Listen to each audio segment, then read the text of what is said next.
Hello, welcome to HatTrick. I am Jordan Dollar-Coltman. I am joined, as always, by Elliott Tanti. Braden is off this week, but don't you worry. We have a very special guest who is going to join us in just a minute. This is a very special episode of HatTrick. We are doing the HatTrick Fantasy Hockey Special, presented by FantasyHockeyHacks.com.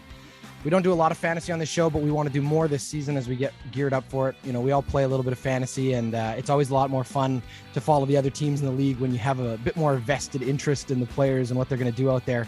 So that is what we are doing today. This is a primer, whether you are an active fantasy player in 4 or 5 leagues, some keeper leagues, or you have never played fantasy and for the first time you got that email invite from somebody who's like, hey, why don't you join my league, and you're completely in the dark. This is the episode for you. We are going to get you revved up and primed for it. 3 great topics all about fantasy, and we have a very special guest. As I mentioned off the top, today's episode is brought to us by FantasyHockeyHacks.com and from Fantasy Hockey Hacks and their podcast. One of the hosts of the podcast, the man with all the answers for us today, Devon Davidson. Welcome to the show, Devon. How you doing? I'm good, boys. How you doing? Thanks for having me on. So just before we get started here, let's just give people like a quick overview of what Fantasy Hockey Hacks is all about. So you've got the website, you've got the podcast. Yep. For the uninitiated, what is Fantasy Hockey Hacks? It's basically your latest source for fantasy hockey news, rankings, the podcast, obviously. So anything fantasy hockey talk, that's what we're all about. So we try to keep listeners and players, fantasy GMs informed as to the latest goings on in the league, and just try to provide some advice. Waiver wire pickups and injuries and all that kind of stuff, things to watch out for going on throughout the season. We're going to focus a bit on DFS this year too. We might have to bring on some guests to supplement that a little bit because, besides myself, I don't know if the other guys play as much. So on the DFS side. Yeah, totally. And I know that, as the gambling side of sports sort of opens up in the last decade, fantasy's just exploded more and more. Obviously fantasy football has always been a huge thing, but fantasy hockey, I think year by year just grows and grows. So it's awesome. That's what we're going to talk about. So let's get right to it. Here's topic 1. Okay, so for topic 1 today, we wanted to start with a fantasy fundamentals. That's what we're calling it. We have Devon here. We're going to pick his brain. He's got 3 do's and 3 don'ts for a successful and fun fantasy season for us. Again, whether you've played fantasy all the time, this is a good, maybe there's just something kind of off that's not been working for you. Maybe this will answer that. Or if you're like Elliott, and I hate to do this to you, Elliott, but maybe you're a little more uninitiated into the fantasy hockey world. You play a lot of fantasy football, I know, Elliott, but what's your experience with fantasy hockey? Virtually none. I've played 5 years of fantasy football and I love fantasy football, but this is totally new for me. And so I feel really blessed that I got an expert here to ask all my noob questions. So I'm going to be digging into this segment like crazy. Perfect. All right. Well, let's not waste any time. Let's get to it, Devon. What's your first do? Okay. For me, the first thing is know your league settings. I've played with far too many fantasy GMs who just walk in cold. They don't understand if it's a bangers league or if it's a points league. Are you playing head to head? Or are you doing head to head categories? So just familiarize yourself with the league settings and just that's the first thing. So obviously that, that's the first step when you get invited to one of those leagues. You want to go look at one of those those things. What is the most common league you're going to see though? Like if people aren't in there, what's the most common stuff? I'd say weekly points head to head is kind of like whether it's ESPN or Yahoo seems to be a fairly common setup. We play a lot of that, between myself and the guys that are part of the podcast, and it's a standard format you see. Hits now are being included in a lot more leagues. It used to be years ago that hits just weren't included. PIMs were kind of a contentious issue, but no, it's included in a lot of leagues now and something to keep an eye out for. So that's where this year we saw somebody like, Brady Tkachuk. He was going early, right? We're talking like at the round 1-2 turn. Pete Jensen on NHL.com had actually mentioned him as a first round pick. And I chimed in. I just politely said, hey, I think that's too rich for my blood for Brady Tkachuk. And so, but the reasoning there is that if it's a hits league, he's a guy who can get you 300 hits, 300 shots on goal. If it's not a hits league though, his potential, his upside is something in that, 25 to 30 goal range, maybe 50 or 60 points. Like so far, just because he doesn't have the talent around him to really go supernova on the point side. So again, familiarize yourself with league settings. What's the most obscure stat you've seen tracked in fantasy? Most obscure. Oh man. That's a good one. you know what, you can get in some really like out there advanced statistics that for fantasy purposes, like for the average person, is probably not going to help them that much. Yeah. You know, there's things like quality of competition and you know, you can get into a whole bunch of things that are they helpful? Maybe not. Expected goals for, like, those are they're helpful tools if you're just wanting to look into, okay, is this guy gonna bust out? And that was actually my second do, is get yourself familiar with the numbers. And you don't have to know all of the advanced analytics, but know things like individual point percentage, right? How many points were scored while that player was on the ice, the percentage. Because if it's above, I think it's 75%, for most players, that's not generally sustainable. I think Connor McDavid had something like 85% his IPP last year. So something to keep in mind there. Like, it's not a very common thing. I would look at percentage of power play, what share of power play they're getting. PDO, right? So your shooting percentage and your save percentage for a player, 5 on, like, when he's on the ice with his teammates. And, you know, it levels out at about at 1,000, right? So you just got to know, like, 5 on 5 shooting percentage average is about 9%. So things like that, you can kind of look, and if a player is well below 9% or well above 9%, 5 on 5, it's going to regress one way or the other. And so those are things you can just kind of keep an eye on and watch trends to see, is this a good buy or sell, right? And how do you kind of assess that? So again, there's some really good stuff. I don't know if you guys want me to plug these guys or not, but, you know, Dauber Hockey, we had those guys on our podcast. Great fantasy hockey guide. Left Wing Lock, same thing. They've got coverage of all the analytics that you'll want to kind of look at as you go on throughout your season. And obviously we've got a lot of that stuff on our website as well, because we've had Ian Gooding on our podcast. Mm-hmm. So, well, and that's the thing, right? I think more and more as people have gotten more excited and more invested in the whole fantasy game, there's so many resources out there, but I think that you can also kind of get like weighed down and bogged down by all of the missing pieces of it. So, you know, like you said, know your competition, know your advanced stats. What's your third do? For me, it's mock away. You know, do the research and just, I do anywhere from 6 to 12 or even more potentially mock drafts prior to my actual drafts. You just get a sense of where players are going, where to find value in the drafts. Tyler Segan right now is a guy who's going in the 7th or 8th round. Like, he's going far too late for a player who has 40 goal upside, right? That's not to say he's going to score 40 goals this year, but it's definitely there. A guy like Blake Wheeler, you know, almost every year annually, he's a guy that can point close to a point per game, and he's going, I think, even later. I'm big on Anze Kopitar this year. I think the Kings are going to be a force to be reckoned with, or they're going to compete anyway for a playoff spot in that Pacific Division. And he's a guy, now that Philip Deneau is there, I think some of the defensive responsibility is going to be taken off his shoulders, and I think he's going to be fresh this year. So, and he's going on average, I think, around 95. So, when you're doing mock drafts, are you mock drafting from where you're drafting in your real draft? Or are you mock drafting at a bunch of different places to get a sense of like what it's like, or what's your mock strategy?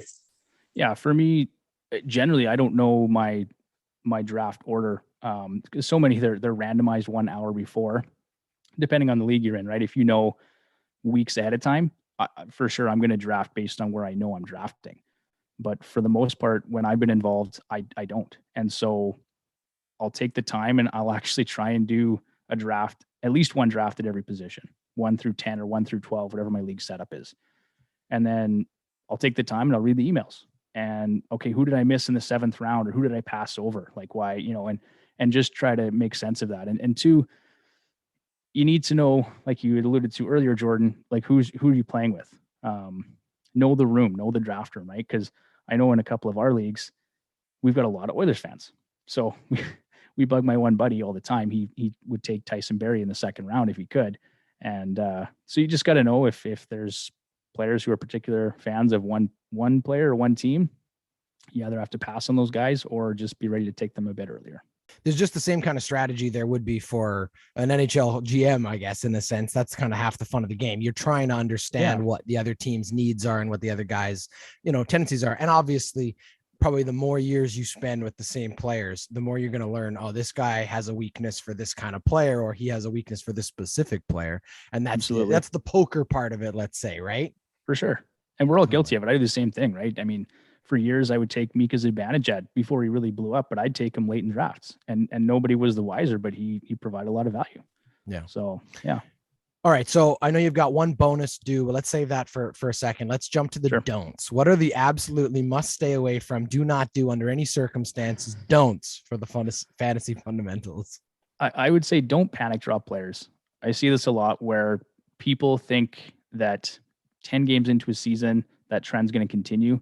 It's such a small sample size. You got to consider if players have started with new teams. Are they trying to find their place in the lineup? Like, there's a lot of things to consider. So over the years, I've seen guys like Elias Pettersson dropped early or just not picked up. Yeah. Kirill Kaprizov last year in one of our, I think it was our Yahoo league, dropped early. Yeah. Might have been our ESPN league. Anyway, but yeah, so, I mean, give them a shot, right? You got to just be patient, especially with rookies. They're wildly inconsistent, at least to start the season, and you'll see guys blow up. I mean, Kevin Fiala is a great example. People either pass on him or they draft him and they drop him by Christmas because generally Kevin Fiala doesn't perform in the first half of the season. Yeah. And then in the second half, he blows up. He's going a point per game. Yeah. So, yeah, I would just say don't panic drop. Be patient early, particularly with rookies. Yeah, I'm definitely guilty of that. And sometimes it's not even a player gets off to a slow start, but like a guy might have one of those smaller injuries that isn't going to be a full more than 6 weeks, let's say, and you get a little nervous about just having that extra body there. And there's some juicy guys who started well. I got caught last year. No, I should preface, I did win my league, so it wasn't the worst thing in the world. However, I always wondered what I could have kept when I lost Claude Giroux early because he didn't start well and he was injured. Now it was a shorter season, but when he came back, he put points up. And I remember coming up against a guy one week who had him, and I sat there the whole week just cursing the fact that I got a little bit gun shy, you know what I mean? Early. Yep. So I can definitely relate to don't panic drop early. That's a good one. And because guys, they see the shiny object, and this guy just put up 5 points in 4 games this week, and they think it's going to continue. So again, you want to look under the hood, look at some of the advanced numbers and just see what he's doing. I think it was the left wing lock. I read something from him. He was talking about shot rates and shooting percentage. And basically on average, players will fall within plus or minus 4% of their career average shooting percentage. So take a look at that, right? If a guy is shooting at 18% and his career average is 8, well, it's probably not sustainable, right? So those are some of the things you just want to keep an eye on. Devin, I'm questioning, you triggered something for me with players starting with new teams. Generally by week 4, week 5 in fantasy football, you have a sense of whether or not this is going to work or not with this new team. What's that timeline for NHL players? I hear you say don't drop early, but what point in the season are you saying, okay, enough's enough? When do you hit the panic button? Yeah. I'd say it's, and I'm guilty of it too. I drop players too early sometimes. That's why I'm saying this, but the rule of thumb is teams, you kind of know what they are by Thanksgiving, by American Thanksgiving, right? You know what that team's going to be. So I would say maybe follow that rule too.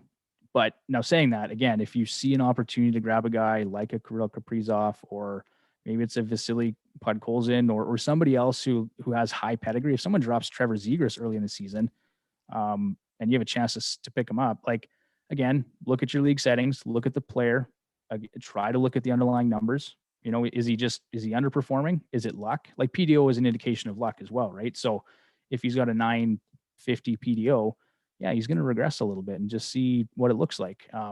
Or is his shot rates good? Is he shooting at 3 shots a game? And, again, just look at it. But yeah, when I say be patient, I'd say give it a month or two. And if it's still the same thing, and if you see like maybe his power play time's going down, maybe he's getting more offensive zone time or less offensive zone time, that's not a good sign either, right? If he's off power play 1. And so, again, look at those numbers, but I'd say give it a month or 2. All right, let's go to your second. Let's go to your second don't. This is just my viewpoint personally this year. I'm not drafting Eichel, Malkin, or Evander Kane this season. I had Malkin last year. I think the decline is here for Evgeny Malkin. He's always been an injury concern. And last year, he just looked completely disinterested. I don't know what was going on with him, but, his shot rates were down significantly. He was down. Power play time was down. Production obviously was down. So I just, and now he's out for the first 2 months of the season here. So he's a guy that I am just fading in drafts hard. Now, saying that, if you can get him in the last couple rounds of your draft, you know what, maybe, or even if you can get him a little earlier, that's fine. Just, it's really how much risk are you willing to take on there. But if you can stash him, fine. Like if your league has an IR or 2 IR spots, yeah, don't be afraid to pick him up. But for me personally, I'm not. And this applies probably even more to Jack Eichel. I have no interest in drafting Jack Eichel this year. It's a gong show what's going on there. Absolutely. You know, I almost kind of feel for the guy. For like, Buffalo hasn't handled it well. Not that he has either, really, but I mean, both sides have dug in, and who knows when he's going to play. So yeah, or for me, for who, or for who, right? Yeah. So no thanks. I mean, and then Evander Kane, he had a career high last year. Like, that was probably his best season. He's a good player. He's got category coverage. He hits, he shoots a ton. He scores goals. Like, you know, there's a lot of things from a fantasy perspective to like about Evander Kane, but he carries a lot of baggage, and he's not playing on a great team either. And there's been multiple reports that his teammates don't even want him. Don't want to play with him. Yeah. Right. So that weighs heavy on a room too. And so for me, those are 3 players I'm just avoiding, especially at their current ADP. If you can get them late in the draft and you're willing to take a risk, sure. But for me, yeah, like, you know, it's funny. So Evander Kane for me was one of those in and out guys last year. You know, you always have like 1 or 2 guys in your roster that you're like, you'll play them on a hot week, and then you kind of go, I'll get rid of him and find somebody. And Evander Kane was one of those guys I probably picked up on like just as a free agent 2 or 3 times, and he always gave me points, but then the next week he would go cold, and so then I dump him again, kind of thing. But yeah, definitely someone I think I would stay away from, especially early, because we don't know what it's going to look like there in San Jose. Well, here's a question for me. He's a fantasy background in NFL. Generally, off-field issues don't impact fantasy in the NFL, and that speaks to the way in which the NFL deals with certain off-field issues. But this would be a bigger concern in the NHL and fantasy. Is that what I'm hearing?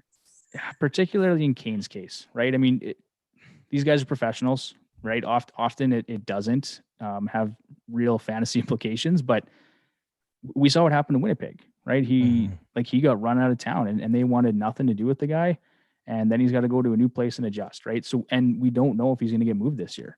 He could get moved from San Jose, which isn't a great team to start with, to Buffalo. He could go to, like, there's just a lot of unknowns. And do you want to spend that draft capital on a guy like Evander Kane?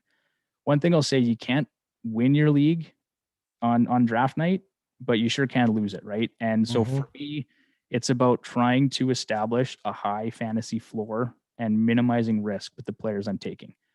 You can take more risk later in drafts, in your mid to late drafts or rounds. That's fine. But for me, it's all about establishing a high fantasy floor. All right, let's jump to your third don't. Don't be afraid to fade goaltenders in your draft. We had Nate Niblink from Apples and Genos on our podcast a few weeks ago, and he talked about the 0G draft strategy. I think it's a viable option. Now, depending on your league settings, right? If you're in a league where it's head-to-head categories and you need to win goals against and save percentage and wins every week, you know what? You're probably going to want to invest in a better goaltender, right? So, you know, again, league settings, right? But I've done a lot of mock drafts, and you can get guys like Jacob Markstrom, Thatcher Demko, Tristan Jarry. There's a number of very, very serviceable goaltenders. Carter Hart's another one where you can get them in rounds 10 through 15. So depending on your league and again, know the room. But what that allows you to do is fill out the rest of your roster, right? So tandems are becoming more of a thing in the league right now. We know that. We've seen that. Yep. So even if a guy like Markstrom, we know he's going to get a ton of volume. But some goaltenders are going to get stuck in a tandem where they're playing 40 or 45 games in the season, where you could have maybe spent that pick on a guy that he plays 82 games and he puts up 30 goals. So just those are things to consider. Like you can fill out your roster for the first 10 rounds and then still get serviceable goaltenders. And the thing is, there's always injuries like any other position throughout the season. There's always guys that emerge after the draft, right? So last year, some great examples was Alex Nedeljkovic for Carolina, right? What happened there and him getting shipped out of Carolina was actually just a travesty. I don't know what. Absolutely. Yeah, it's crazy. But there's one example, plucked him off the waiver wire, right? So UC Saros was another guy who in my league got dropped because he was not very good in Nashville to start. And down the stretch, I think he had like a 930 or 935 save percentage. He was absolutely lights out. Another guy you can pluck off the wire. So those are just a couple examples. Thatcher Demko, I guess, was another one that was on the wire last year. So there's lots of just examples like that where you can find value late in the draft or on the waiver wire late in the season. Can I ask? So you've got some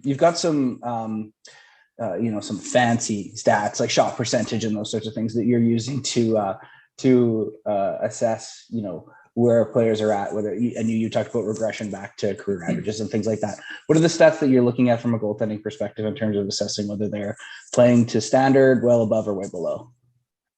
Yeah, I mean, for me, I'll look at their career save percentage. Obviously, I'll look at it's, and for goaltenders, it's a lot about the team environment, right? So you want to know, look at possession numbers, right? So Corsi for, Corsi against, Corsi for percentage, just so you know, are they a good puck possession team, right? Is he going to face a lot of rubber or not? Look at high danger save percentage is another one. So I think, don't quote me here, but I think what they're basically saying is anywhere inside 15 feet, I think, is high danger. I think you're right. Yeah.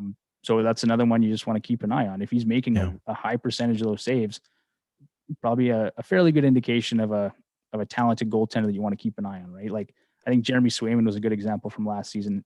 He was right up there in high danger save percentage. Goals saved above average, which is a cumulative stat. That's one you want to keep an eye on just as an indication. If it's above zero, that's a positive thing. So those are just some, I guess, a couple that I would keep an eye out for when I'm looking at goaltenders. All right, we got a couple bonus ones here. We'll do them in a rapid fire style here. What's your bonus do? What's your extra one? We did things in threes because it's HatTrick. Sure. But yeah, of course. Let's get an extra in. All right. Work the waiver wire, stay current and be fluid. So I've won, I'm not bragging here, but just, in the last 5 years, I think I've won 4 or 5 fantasy championships. I am one of the most active players on my league every year. And far and away. You got to keep an eye out for trends, look for guys who are hot and cold, look for those young rookies that are going to perform, keep an eye on injuries, just stay current, know the league, see what's happening, make some moves. Don't just sit there and think you can win, because you're not going to win your league if you're not prepared to make some moves and be committed, right? You don't have to be the guy, on your waiver wire at 3 a.m. in the morning, 3 a.m. But keep an eye on things. Well, and it's funny because again, we can all do a little bragging. We have you here because you're the expert, so you don't have to feel ashamed of being able to say, "Hey, I'm a, what did you say, 3-time champ?" I think it's 5 now, but come on. All right, I'm not counting, but yeah, I've won a few anyway. Not counting. So. That's a ring on every finger. You're almost Tom Brady. But I will also say, I had last year's the first year I won the league I was in, and I'd played in a couple different types of leagues and things. But my success for me, I know came from literally every single morning. One of the first things I would do before I went to work was just quickly scroll through the rosters, make sure I knew what the other guy was doing, trying to pay, and it takes maybe 15, 20 minutes a day. You're just going to make sure you're ready to go. I always, I'd set the auto roster. So I never had one of those bad days where I just missed a guy getting in there, but then I double check it and make sure I didn't leave somebody really important on the bench. And then you're always going through and making sure that there's not a guy who somebody's dropped that they made a mistake and you can have an opportunity to pounce on. And the active part of it really does pay off because you find those little players, like I said, dropping a Kane or a couple, a couple guys. We'll talk about somebody a little bit later that was one of my in and out roster guys who gave me so many extra little bonus points here to win a day or whatever. It's critical, right? Being, if you want to really be successful with this, you can either, put a little bit of the fun and effort into it or not. And everybody plays differently, right? I know guys in my league who did pretty well and they just sat on their roster most of the season. Yep. But for me, half the fun is getting in there and actually paying attention. Oh, absolutely. And part of the reason I bring that up is oftentimes I'll just have a streamer spot on my roster. You kind of take that last round flyer on a guy and often it doesn't work out. And I'll just work the wire all season long. In our ESPN league, for example, we have 7 acquisitions per week. I'll maximize them every week just because you're maximizing games played, right? You're maximizing points. A guy like Jared McCann, when Malkin was out last year, that's a guy I scooped up really quick. And I don't know his stats off the top of my head, but he played very, very well down the stretch. Totally. So, keep an eye on things. All right, let's round out topic 1 here with your bonus, your extra don't. Yeah, so just don't ignore the schedule. Like I just said, maximize games played. So take a look when you're going to pick guys up when you're working the waiver wire. Look at their schedule for the week ahead. Are they playing 2 games? Are they playing 4 games? Who are they playing against? Right? Do they have a strong schedule or weak schedule? How many back-to-backs are they playing on rest or not? Those things actually do have an impact. And some players, it affects both goaltenders and skaters. Like some guys have better home road splits. So that's another thing. You can just go to NHL.com and you can look at road splits, home road splits for goaltenders. Some guys are significantly better on the road. Yeah. So again, keep that in mind. Totally. Yeah. Just staying on top of it. All right. That is the fantasy fundamentals. That is topic 1, and we will leave it there. This episode of HatTrick is brought to us by fantasyhockeyhacks.com. FantasyHockeyHacks.com's podcast provides the latest fantasy hockey news, player trends, waiver wire picks, injuries and replacements, and much more. The goal is to make sure that their listeners are entertained, informed, and in the running for a fantasy hockey championship. Be sure to subscribe anywhere you listen to your podcasts, and be sure to check out the Fantasy Hockey Hacks blog, which includes all the information discussed on each episode, plus so much more. You can find out more by visiting fantasyhockeyhacks.com. Okay, on to topic 2. This is going to be an opportunity, so get your notepads out for some insider fantasy advice here. Now, most of these I think are not, they're not hot takes, let's say. No. Anyone looking at a lot of ranking sheets is going to make some determinations that most of what we've asked Devon to do here is he's not going out on a flyer with any of these. However, I think it's valuable for someone like Elliott, who hasn't played a lot of or any NHL fantasy, hockey fantasy. This is an opportunity to just make sure you get an understanding of what the top 3 are. And everyone loves doing rankings. Who doesn't love doing rankings? Oh, sure. I've been listening to your guys' podcasts, and you've been doing them for every single division and going through it. Like, people love this stuff, right? So let's do it. Here's Devon's top 3 at each position. We'll do this little bit sort of rapid fire style. So who are your top 3 centermen this year?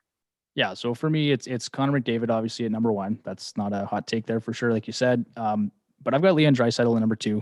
And it's not because I'm a homer, because I am an Oilers fan. But if you look at his numbers, he's far and away been the second best player in the league the past 2 seasons. There's no question. And like you said, we've been digging into some numbers and looking at things over the past number of weeks. One of them, people like to talk about Austin Matthews and how he's one of the best goal scorers in the game, which he is. But Leon Draisaitl, over the past 3 seasons, has scored 124 goals. Austin Matthews has scored 125, and with significantly more points. So, and I looked at some other numbers there too. So anyway, for me, Connor McDavid, Leon Draisaitl, and then at number 3, I've got Nathan MacKinnon. He plays in an elite team. There's just no question. Colorado. It's not just the sports pundits and analysts that they're just a good team. They got good possession numbers. They're stacked. They brought in Darcy Kemper. So, I like him for next year as well. The top 5, honestly, can go in any order after Connor McDavid, but those are my 3. Okay, so for this year, we've got Connor McDavid, 46 goals, 139 points. I don't think he's going to go to 150 like he was projected, his on pace, but he's going to be close. He's determined. He stays healthy for sure. Yeah, exactly.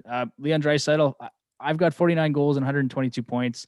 A couple guys on the podcast think he's going to go over 50 for sure, which wouldn't surprise me. He's been right in around that. And he plays on the best power play in the league. So, and then Nathan MacKinnon, 38 goals, 108 points. Now he could best that for sure if he stays healthy. I think the past couple of years though, we've seen Nathan MacKinnon.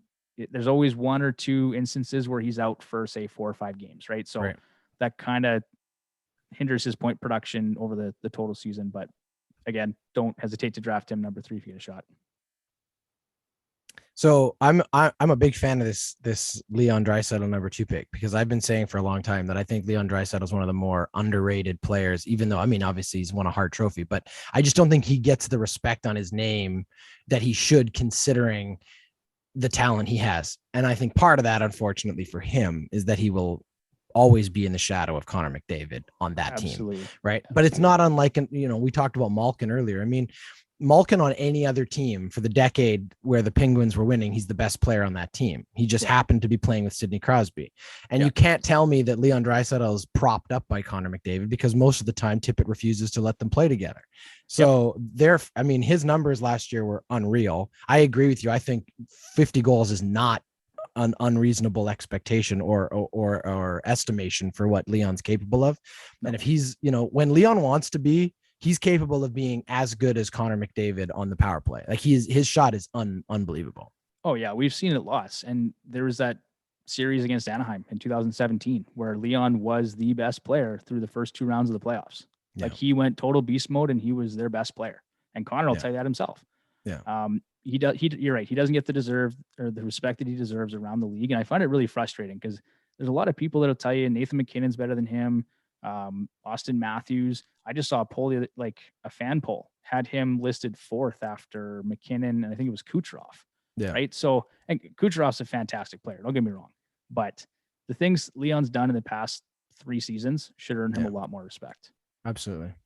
All right, let's jump right ahead to the wing. Let's start on the right side. Who are your top 3 right wingers going into the year? So, like I just mentioned, Nikita Kucherov. I've got him number 1 at right wing. 40 goals and 110 points is our prediction. And then 2 and 3, honestly, you could just flip-flop them. It's really preference at that point, I think.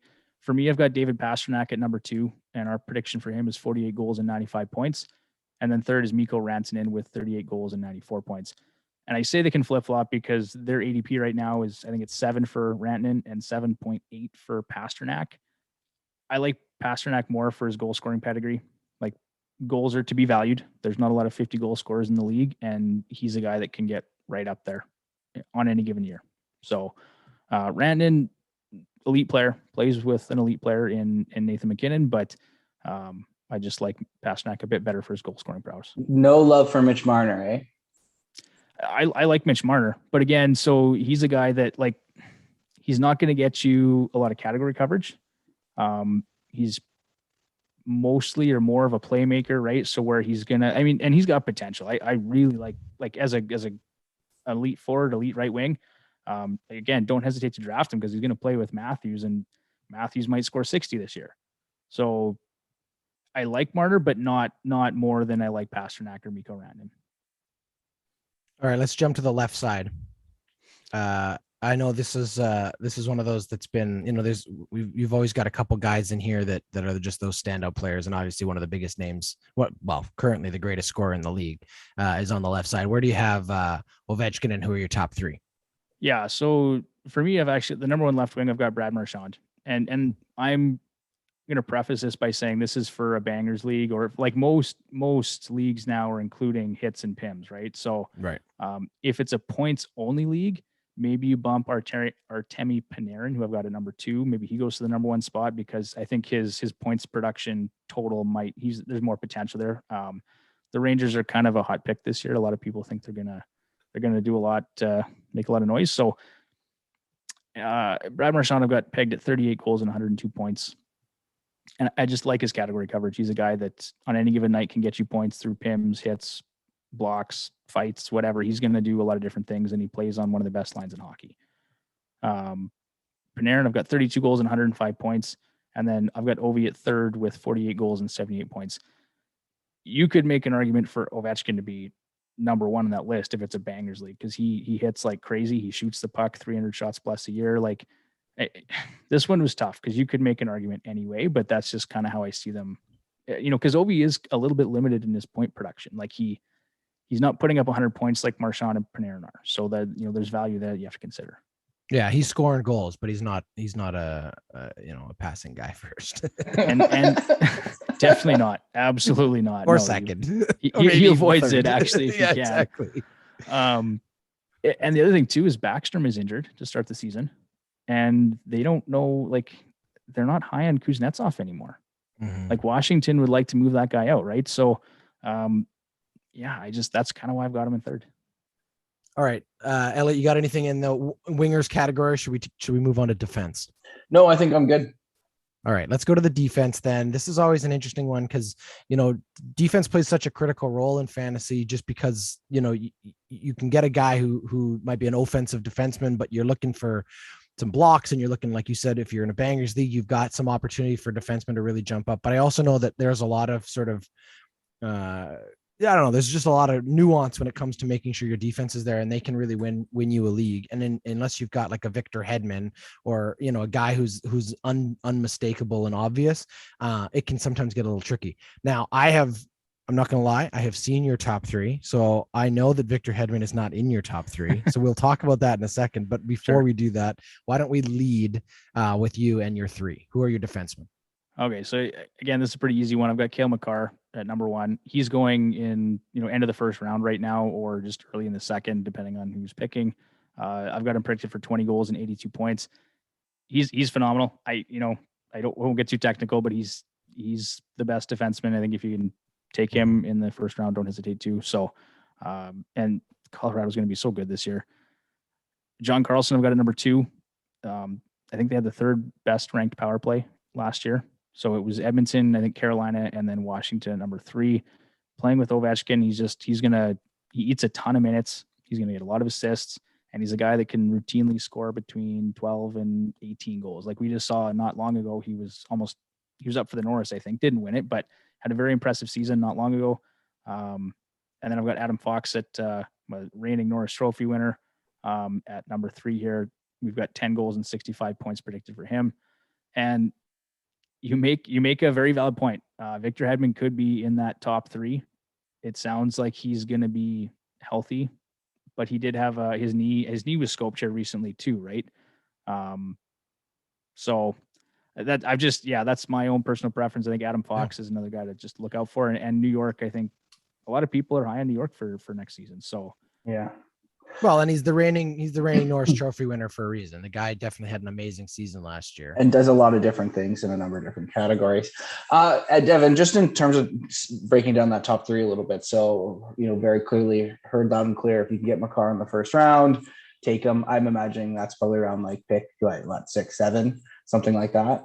But I'm wondering, Carson and Fox, what's a good what round and what pick number are you thinking for those two? Would be good. Yeah, I think both of them, their ADP is right around 25.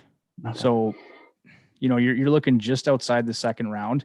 So if you can go into your draft and you can pick two elite forwards, like depending on where you're picking, obviously, right? But if you can grab whoever, I mean, and then if you can get them as your third pick, I wouldn't hesitate to.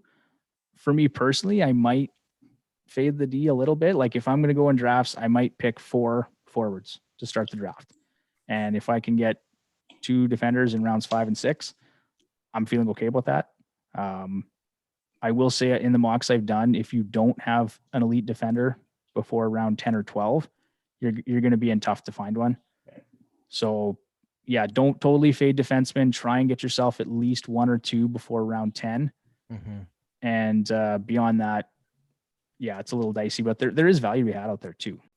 So if those guys are dropping to like late round 3, you're picking them. You're seriously considering it though. Oh yeah, I'm not going to hesitate for a second to take a guy like Carlson or Adam Fox in round 3. Like, if they're still there, for sure. If they're still there, yeah, obviously. Yeah.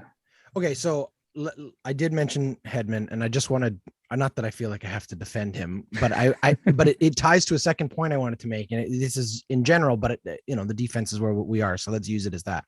Victor Hedman, when you look back statistically in the last, let's say 5 years, has yet to have a season since I think 13-14 is the last season he had where his points total, 15-16 was the last time his points total dipped below 50 points for the season. Now, here's the question mark there, though. Last year, obviously, shorter season, less games played. How much of a factor do you think that's going to be in terms of being able to properly evaluate this? The averages change, right? We've seen some players. I mean, Connor McDavid, it didn't make a difference that he played fewer games. He had more points than he'd ever had. Like, it's insane. Yeah, but for an average player, for some of those mid-level guys, how much I don't know, sort of fog of war is there, smoke in the eyes is there to kind of confuse people when they're looking at stats if you're not going back more than, let's say, a season or 2? Yeah. So, excuse me. One thing I'll say is take a look at Dauber's frozen tools. So you can go up there and you can analyze players. They're going to give you the 82 game pace for all those guys. So the last 2 seasons, Hedman's been at 45 points, 55 points, 18-19 was at 54 points in 70 games. But because we've had shortened seasons, it's hard to look at the right. the raw numbers and just gauge that. So try to keep an eye on the 82 game pace and how they're doing. Again, I look at those things like shots on goal. So for Hedman, his 3-year average is 2.5 and his career is 2 shots on goal per game. He's been a bit above that recently. It is going to impact his production an 82 game season. Like, it will. It's a fact. There's travel now this year. You're not playing sort of that baseball style schedule where you're going to play in Florida for 3 days and then you're going to go home. There's going to be travel. And so, can you expect the same level of production when he goes out to Vancouver in January to play a game there as you do? There's some things to keep in mind. Yeah. But Victor Hedman could easily surpass one of Adam Fox or John Carlson next season in point production. I mean, he plays on an elite team and he's shown he has the talent to do it. Yeah. No, there's no suggestion that Hedman shouldn't be drafted. It was more just a question mark in general. I mean, I guess we will see how much of a factor it has for different players when it comes to what that, a guy like Darnell Nurse who had a great season for our Oilers last year. It's like, how much different is it when he's being asked to play those top line minutes for 82 games, assuming he's healthy, right? How much of a drop off is there? Do you know what I mean? He's going to regress. We know just based on his shooting percentage, he's going to regress. It'll happen. And again, this is why I talked about goaltenders. And this year you might want to try and fade goaltenders because this schedule does come into play. Yeah. Tandems are a thing. A guy like Mike Smith, who I think he's still going to have a good season, but can you reasonably expect the same level of production that he provided last year? No. And a part of that is the schedule. He's 39 years old. He's going to be traveling a lot. Like, he can't play the same number of games at the same level. Yeah, and we talked about this on our last show. We've been doing each week for the last 3 weeks. We've been doing a sort of an off-season review for the Oilers, sort of block by block, offense, defense, goaltending. And in our goaltending segment last week, we did talk about the fact that this is more than last year. They're going to have to rely on whomever that second guy is. Right now, it's Koskinen because Stellok, isn't able to play. Unfortunately, but for the purposes of recognizing the difference there, Smith was a workhorse last year, but only capable of doing that because there was a limited number of games. You're going to have at least sort of an extra 20 games going on top of a Koskinen or if things change, somebody else. But that's just the reality of this kind of season and the age part of it, but just in general, right? Health and of a goaltender is just so critical. And no, we don't have those guys anymore. It was Talbot's probably the last guy who went for like plus 70 games. I mean, it's insane. I mean, nobody's doing that in the NHL. Not the best goalie in the world isn't doing that anymore. All right. Well, we're talking about goaltenders. Let's jump to goaltending to finish off here. Topic 2. Who are your top 3 goaltenders? Okay, so no surprise here. Andrei Vasilevsky's number 1. We've got him predicted for 42 wins and 5 shutouts. He's kind of a rare example where he's still going to be a workhorse goaltender. Even with them bringing in, I think it was Brian Elliott, who is going to be a serviceable backup for Tampa. But they're going to lean on Vasilevsky still. He's going right, I think at number 6 right now is his ADP. Yeah, that's a little too rich for me. Like, I drafted him last year at 9th overall, just because I was kind of staring down the best goaltender in hockey, or, a guy like Brad Marchand or, Patrick Kane, someone like that in that range. So I thought, you know what, I'm just going to go with Vasilevsky, and it worked just fine. Yeah. Number 2, I've got Connor Hellebuyck. I actually think the Jets are going to be better this year. They'll be improved. They brought in Nate Schmidt and Brendan Dillon to shore up their defense. They're a good team. Their top 6 is about as good as anybody's. And he's an we know. Yeah, we're aware. Yeah, I know. As Oilers fans, I don't need to tell you. So as much as it pains me, he's just a phenomenal goaltender. And the thing I like about Hellebuyck, again, I talked about trying to mitigate risk and establish a high fantasy floor. Hellebuyck helps you do that. Yeah. He's a guy who he's shown can play 60 or 65 games in a season. He's not injury prone. Generally, his numbers are good. Plays on a good team. So, and their defense is improved. So I would say 35 wins, 5 shutouts is reasonable. And if you can get him as a second goalie off the board, I wouldn't hesitate. Number 3, I've got Robin Lehner. Same thing. Phenomenal goaltender. Plays on a great team. For some reason, he has this sort of reputation for being injury prone when generally he hasn't been. Last year, he had a concussion. Mm-hmm. I think he talked about how he had an ankle sprain or something that was mismanaged in Buffalo. And that was one, like, if you look back, his numbers actually, he's shown he can play 45 or 55 games before. But the past couple of years, he's just been with Fleury and they've been in a tandem and he hasn't played a lot. So I think now if he's the guy, he's going to play fine. He'll be good. I mean, Vegas is still going to be a good team. I've heard lots of podcasts talk about Darcy Kemper, right? And he's not in my top 3 because of his injury history. Mm-hmm. Like he is the ultimate boomer bust pick this year is Darcy Kemper. If he stays healthy, he could win the Vezina next year. But I just, again, for me, trying to mitigate risk, he hasn't shown me he can stay healthy and play 55 games, right? So, I mean, sure, if you want to draft him, go ahead and draft him, but then you absolutely have to handcuff him with Pavel Francouz and just expect that Francouz is going to play at some point. Yeah. So going back one more time to this notion of how much of last season is a mirage, when it comes to the goaltending side of this, like how much of a difference do you think it's going to be for some of these guys to go back into their regular divisions? You know, because that's another piece of it. They're playing last year, they played the same guys. They kind of got a book on them, you want to call it that. But it's also just, you know, for some teams, it was a benefit because they might have gotten out of a more difficult division. I think for a team like Vegas, you know, not having to travel up and play Calgary and Edmonton and Vancouver, there's an advantage to not having to make that kind of those extra travel days and all that kind of stuff. Yeah. But also, you know, just the teams themselves. How much of a difference do you think that's going to make in terms of maybe not just goaltending, but the stats in general? Yeah, no, like I said earlier, you want to look at your splits, right? So another thing is to look at how do guys produce against certain teams. And some you talk to players, they'll tell you, well, I just can't score against this guy. I could never score against Henrik Lundqvist, right? That was a guy that always just, or whoever. So yeah, it does make a difference. I mean, sometimes a goalie just has your number in your division and you can't score against them for whatever reason. But yeah, so divisions will play a role for sure. The Pacific, I think most people would suggest it's the weakest amongst the 4. So again, that's kind of why we have Connor predicted where we do, because I think he's just going to eat Anaheim's lunch. He's going to eat Arizona's lunch. He's, you know, like he's just going to feast on those teams. And last year he didn't have them. He had some other teams that were weaker in the division, but so yeah, no, I would agree. As to how much, I mean, it's like anything, it's going to affect it to a certain degree, but I wouldn't put too much stock in it. Like, you know, if you're deciding which player to draft based on their division, I probably wouldn't go that far, right? Like it's a factor, but it's not the factor. Yeah, totally.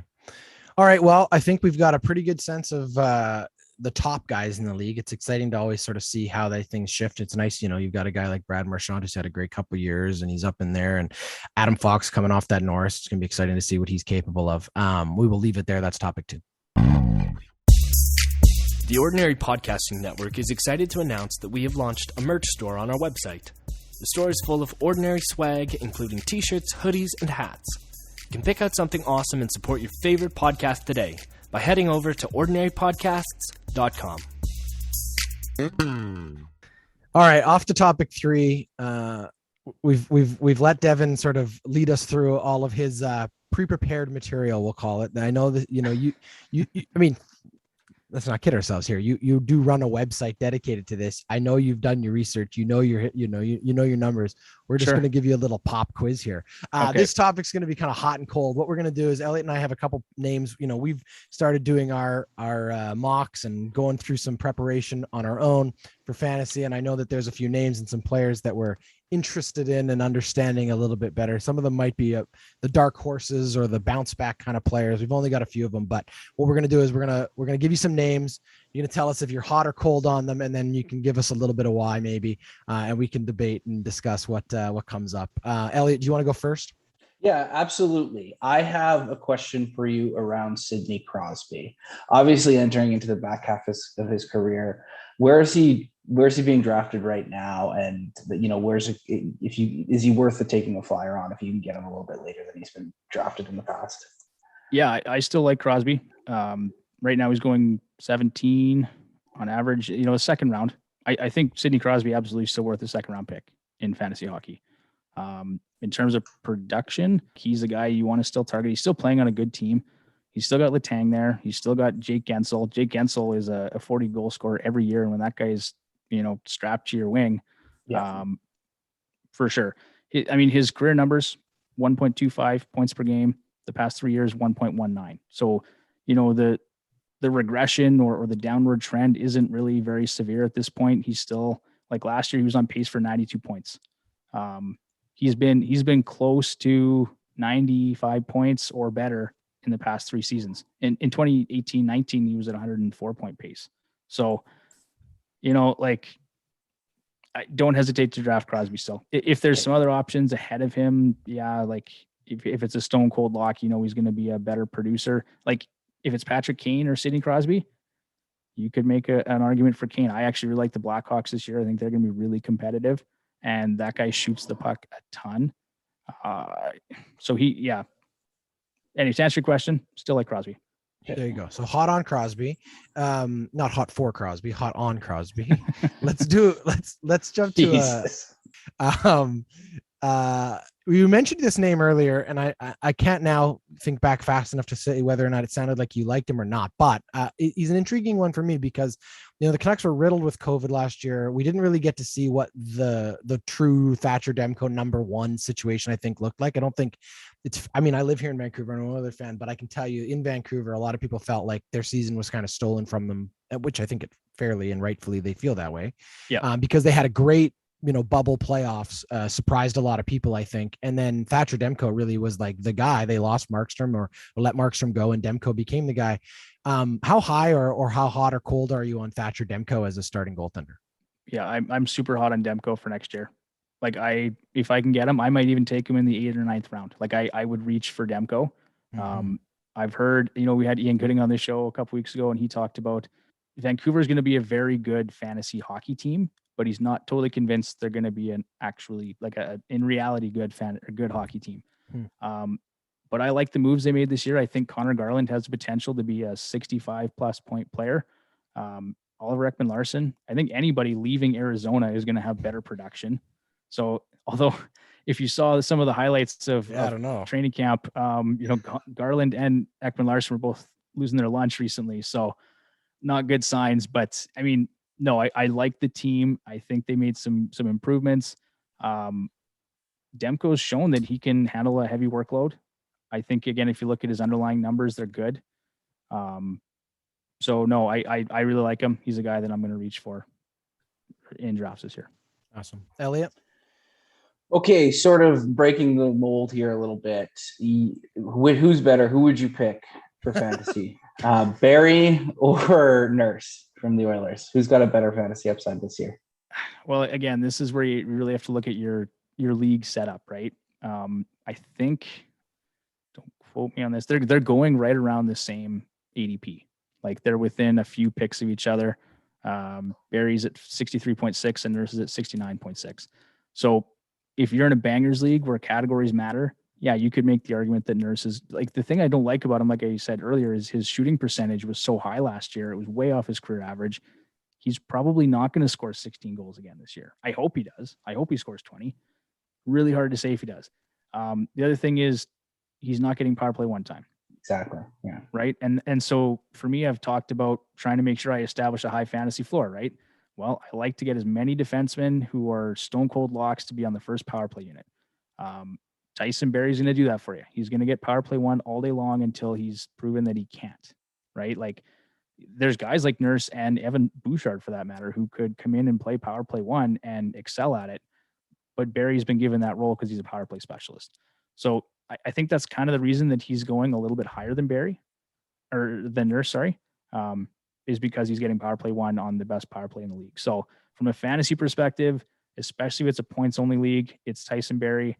If you're looking for category coverage, Darnell Nurse is a great option. I think his even strength point production, again, this isn't one of our articles. If anyone wants to go look on our website, we talked about Darnell Nurse at length, just what his productions looked like over the past 3 seasons. He's been one of the better defenders in terms of even strength production. He hits, he blocks, lots to like about Darnell Nurse. It's just that power play 1 time you don't like. All right, let's go. Let's jump to a rookie. I guess I think he's still a rookie considering how many games he's played, but I'm calling him one of those rookies that got an opportunity to sort of come out of his shell a little bit more. Not on a great team, but for me, a guy I'm just really interested in later is Zegras. he scored 13 goals last year, 13 points. He had 3 goals and 10 assists, I think in like 53 or 54 or 5 shots or something in like 24 games. But he's one of those guys with such a great pedigree. We saw how great Cole Caulfield was last year for Montreal. For me, Zegras is just like, he's the shiny new toy. I really want to know what he's capable of. Are you hot or cold on Zegras? Yeah, I know I'm hot on Zegras for this year. I think he's a guy that regardless of team environment, he can still produce. Maybe if it's on their power play wasn't good last year. I don't have the numbers off the top of my head, but it wasn't good. Anaheim was not a good team, but he's going late. Again, I couldn't tell you exactly where, but I know he's going later in drafts, and he's got that goal scoring ability. So yeah, no, I would pick him. Again, it's about trying to find value in your draft. So with Zegras, just don't reach for him, right? Don't pick him in the 10th round, but if you can get him in rounds 15 through 16 or 20 or whatever your league allows, yeah, take a shot on him, because he's one of the odds-on favorites to win the Calder this year, and with good reason. Yeah.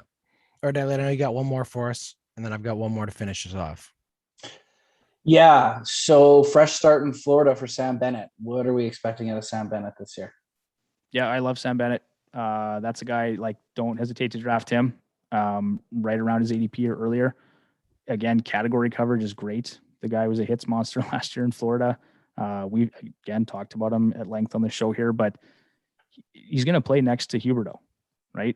He's pretty much going to be locked in there all season long. So I would expect that. I mean, again, trying to produce at the same rate for 82 games, it's maybe not a fair expectation, but he's still going to be good for 55, 65 points. I think I have to go back and look at our predictions to exactly what we had for him, but yeah, don't hesitate to grab Bennett. I like him a lot for next year. That top 6 is going to be as good as anyone's. Some of the guests we've had, they've all kind of pegged them as the President's Trophy winner or someone who's going to be in the Cup final. So penalty minutes, blocks, hits, shots, all that stuff. Bennett, he just honestly, it didn't work out in Calgary, and sometimes it doesn't. And when you have an opportunity elsewhere, you take advantage of it. He did, and I don't think that was an anomaly. All right, one more for you, and this is a weird one for me because it was a player that I had in my on my roster last year and was one of the weirdest sort of things to manage. Roope Hintz out of Dallas was in and out of the roster almost nightly. It was constantly like a scratched here and scratch there. But when he was in, I mean, the guy's like plus point per game producing, and he had insane numbers. He gave me like hot and cold flashes all season long, because you'd have a week where you expected him to play 3 or 4 games. He played 2. He gave you points in the 2, but then you're costing you a spot, and maybe one of those things where I would dress him and all of a sudden I'd have given up a roster spot for him. And I don't know if I have it in my heart to go back and forth on him again, but man, was easy good. How do you feel about Roope Hintz? Yeah, I really like Hintz for next year. He's got dual eligibility in Yahoo, so center, left wing. It wasn't a fluke that the guy put up point per game numbers, right? And while injured, he was his teammates said he was playing on one leg basically all season long. So yeah, while that would have been incredibly frustrating, I think I had him in actually so I won my Yahoo league last year. He was on my roster. Yeah. And so no, I like him a lot. His ADP is 65.1. Our points prediction for him is 29 goals and 75 points. Yeah. So that's and he sneeze at. No, actually he might be the leading point producer for Dallas next year. I mean, again, they've got a great roster, a lot of good players there to like. I think they're going to be back healthy. Radulov and Segan are back. Jason Robertson had a phenomenal rookie season. There's Joe Pavelski wound the clock back. Miro Heiskanen, John Klingberg. Their goaltending situation is a little bit odd, but we won't get into that. But yeah, so for to answer your question, yep, absolutely love the player. I think he's going to come back healthy and have another good season. Yeah, as long as don't take Rupert Hintz if you're not one of those guys who's going to be actively making sure that the starting roster is correct an hour before the game, because I cannot tell you how many headaches he gave me. But when he was in, like I said, he put up great numbers. All right. We didn't find any colds for you. I know you gave us 3 earlier, to be fair. You've got your stayaways in Eichel and Malkin and Kane. Is there anybody else for you that you're a little bit cold on, that you're going to hesitate to pick, even if they kind of come up where they've been ranked, let's say? Is there a guy that's kind of that wishy-washy player for you? You know what? Nazem Kadri is another one. And I was just looking at this last night. He plays on a great team, like I've said. He's going to play second line minutes, but he was incredibly frustrating for me last year. He was wildly inconsistent. There'd be weeks where he'd put up, 10 points, and then, he'd disappear for 3 weeks. And that's kind of been what I've seen out of him the past couple seasons. The other thing too is he always was considered a guy that you'd grab in a bangers league because he was a physical player. Well, his hits have gone down. Like he had 36 hits in 56 games last season. So that's crazy. Yeah. Nothing really, right? I mean, it was bad. And then he wasn't producing on the power play much. He had 9 power play points in 56 games. He's never been a big power play producer. He had 15 as kind of his 3-year average. So yeah, I'd say that's probably one. His shooting percentage was down. It was 6.5% last year, where his career is 11.2. So there's some room for aggression there from Kadri, but he's a guy that I'm just going to fade because the consistency isn't there, and it seems like his hitting has disappeared too. So, so one more for you then, because you just made me think of this too. I had a guy last year on a roster who was one of those players I refused to let go of just out of spite, because I constantly believed he was somehow going to find a way to turn the corner, and never really did for me, with Seth Jones. In a new situation in Chicago, an underachieving season for him last year. Is he bounce back contending? Yeah. Okay. Oh yeah, absolutely. He's a guy that I'm high on for next year. I hate to not give you some colds here, but I really like Seth Jones for next year. I think that roster, I actually don't have them in the playoffs. I just think that division is far too competitive, but they're going to be close. You've got Jonathan Toews now. You've got Kirby Dach coming. So both those players, they didn't have those two guys for the majority of the season last year. Yeah. You brought in Jake McCabe, right? You brought in his brother, Caleb Jones. You brought in Marc-Andre Fleury. That team's going to be very, very good. I didn't even mention Patrick Kane or Alex DeBrincat, right? So you've got a lot of talent in Chicago, and he's going to for the first time, he's going to have some real weapons to work with on that power play. I guess he's had Perner. I shouldn't say that, but he's going to do well. Totally. I like Seth Jones for next year. Yeah. Here, I'll find a cold for you. PK Subban. Yep. Yeah, definitely cold on PK Subban.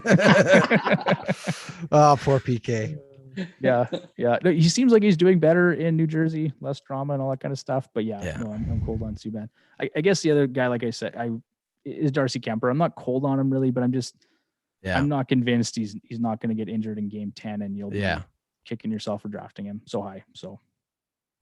All right. Well, thank you so much for doing this. That's our topic 3 for you. Just before we let you go, I know you got a big show this week, and you got shows every Monday for the Fantasy Hockey Hacks podcast. You talked a little bit off the top, but do you want to just give you a little moment here to plug away? Let us know what's coming up for you guys. Yeah, for sure. So actually, we chatted with Jack Michaels, the Edmonton Oilers play-by-play broadcaster, on Wednesday. Jack was very kind. He spent close to an hour with us. So he gave us his thoughts on the Oilers for next year and the Penguins, just because he is from Pennsylvania. Nice. And then we dug into the Central Division, and so he kind of gave us some insight onto the Blackhawks and Dallas and all the rest of the teams that I've kind of mentioned. So look for that to drop Monday. Besides that, we've done, like you said, the divisional previews for the Pacific and the Metro already, and then we'll do the Atlantic. And I think we've got potentially a guest from Left Wing Lock coming on for the Atlantic Division. So lots of good stuff to look for there. And fantasyhockeyhacks.com. Check it out. Awesome. Thank you so much for doing this, Devon. It was a real pleasure. We had so much fun doing this. I know Elliott's now going to spend the next 3 days just running mock drafts and preparing at himself every position. At every position. Oh yeah, he's going to be so prepared. Yeah. And and we'll try to have you back on throughout the season. We'll find a couple more opportunities to jump in, and we'll see where the season goes. I know you guys sort of just got this going in the off season. I know you must be just chomping at the bit to actually get some hockey played. I can't wait. The third period of a Toronto Maple Leafs Montreal game today, and I thought I was watching a rerun. It hadn't yet sunk in that I was watching hockey, except that there were fans in the stands, and it was very strange. But tomorrow night, we're recording this Saturday, I should say. We're gonna get some Oiler hockey going soon, and and it'll be fun. So thanks again so much for letting us have you, Devon, and joining us. It was awesome. And again, check out fantasyhockeyhacks.com. Listen to their podcast. You can find it everywhere, right? On Spotify and iTunes. Yeah, we're on all the major directories. Yep. Yeah, you'll go find it and have a good listen, and they will get you prepared and ready to win your fantasy league. Again, whether you're first time playing or you are a 5-time champion like Devon here. Thanks so much for joining us. That's HatTrick. Thanks for having me, guys. Yeah, that was a blast for sure. HatTrick is a member of the Ordinary Podcasting Network. It's produced every week by Jordan Dyler Coltman and Braden Dyler Coltman. You can follow us on Instagram, Twitter, and Facebook. Thanks for listening.